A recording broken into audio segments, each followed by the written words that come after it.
y nos metemos rápidamente en lo que es, y sí, te diría que la noticia política de la semana, y no sé si del año.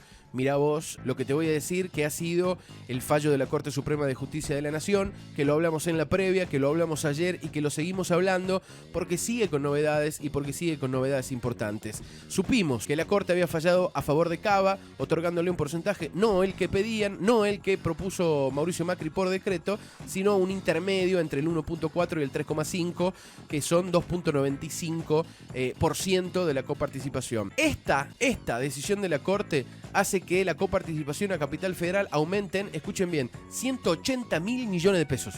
De eso estamos hablando cuando hablamos de una diferencia entre el 1.4 y el 2.9. Son 180.000 millones de pesos más para Capital Federal, que ya es, además, la provincia que más dinero la ciudad, porque tampoco es una provincia, y aquí también el fondo de la cuestión, es el lugar que más dinero recibe de la coparticipación de los argentinos. Bueno, ayer a la mañana, al mediodía, nosotros hacíamos el programa, charlábamos de esta situación, la analizábamos, y en ese momento estaba reunido el presidente de la Nación en Casa Rosada con todos los gobernadores de la Liga de Gobernadores, haciendo la famosa cumbre de los gobernadores. Axel Kicillof de Buenos Aires, Gildo Infran de Formosa, Osvaldo Jaldo, el gobernador de Tucumán, Gustavo Bordet de Entre Ríos, Sergio Uñac de San Juan, Ricardo Quintela de La Rioja, Gerardo Zamora de Santiago del Estero, Mariano Archioni de Chubut, Sergio Silioto de La Pampa y Raúl Jagil por Catamarca. Y después estaban en Zoom, no pudieron ir por distintas actividades en sus provincias, Capitanich desde Chaco, Oscar Herrera, Aguad desde Misiones, Gustavo Melella de Tierra del Fuego y Alicia Kirchner, la gobernadora de Santa Cruz. En la Casa Rosada aseguran que no se va a tomar una decisión, o que ya se tomó una decisión respecto a no tomar deuda. No se puede tomar deuda, es decir, no le podemos pedir plata a nadie, y no podemos emitir más guita porque son dos condiciones del Fondo Monetario Internacional, casualmente en el acuerdo, para pagar esa deuda gigante que contrajo la administración de Mauricio Macri. Por lo cual, tampoco hay de dónde sacar la guita que la Corte quiere que le demos a Capital Federal, porque el presupuesto de 2023, que ya pasó por el Congreso además, y lo votó también la oposición incluso, ya fue aprobado. Es decir, las partidas presupuestarias en el presupuesto de 2023 hacen que Capital Federal reciba de coparticipación 1.4%, lo que recibió siempre, que ya es incluso el porcentaje más alto, ojo, de la República Argentina. En ese contexto, ayer se reunieron el presidente con los gobernadores y advierten, acá viene algo importante, que si la ciudad quiere que el dinero salga del presupuesto, entonces tiene que realizar y aprobar un nuevo presupuesto, una reforma de proyecto que tiene que pasar sí o sí por el Congreso.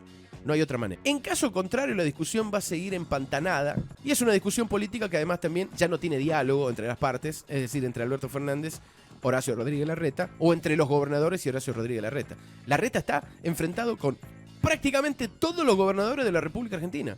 Con todos. No se habla con ninguno. La noticia, que hoy está y es tapa de diario de todos los diarios, y es algo que para mí hay que seguir hasta al fondo, mucho más si sos del norte argentino, es que el gobierno nacional no acatará el fallo de la Corte. No va a acatar el fallo de la Corte Suprema, que casualmente restituye, entre comillas, la coparticipación en la Ciudad de Buenos Aires que le había dado el presidente Mauricio Macri. El argumento jurídico se basa en la ley de cautelares, específicamente en el artículo 9, donde se indica que, textual del artículo, los jueces no podrán dictar ninguna medida cautelar que afecte, obstaculice, comprometa, distraiga su destino o cualquier forma perturbe los bienes de los propios recursos del Estado. Es decir, que la justicia no puede tomar decisiones donde afecte la guita del Estado Nacional, como en este caso. Hay un par de cuestiones respecto de este fallo, porque por un lado, esos 180.000 pesos en el 2023 se van a 180.000 millones de pesos. Exacto. En el 2023 se van a transformar en 520 millones cuando se resuelva la cuestión de fondo y se actualicen las variables de acuerdo a la inflación. Totalmente. Eso por un lado. Por el otro lado, la imposibilidad de recusar el fallo, que ya entra en una cuestión no solamente de lucha de poderes, sino lucha de partidos, tiene que ver con que ni Junto por el Cambio ni el oficialismo reúnen los votos necesarios para recusar a todos los jueces por igual. Capaz que si lo quisiera hacer con 1 o 2 o hasta máximo 3 de los jueces de la Corte, el oficialismo contaría con los fallos, pero al ser todo el tribunal necesita un número importante, más de 3/4 parte del Congreso, para poder recusar y ahí entrar en la posibilidad de hacer un vaciamiento de la Corte y volver a nombrar nuevos jueces. Y por eso es también el peligro que ya sucedió esa vez de tener un presidente y un jefe de gabinete, y un jefe de Ciudad de Buenos Aires, porteños, los dos. No es casualidad.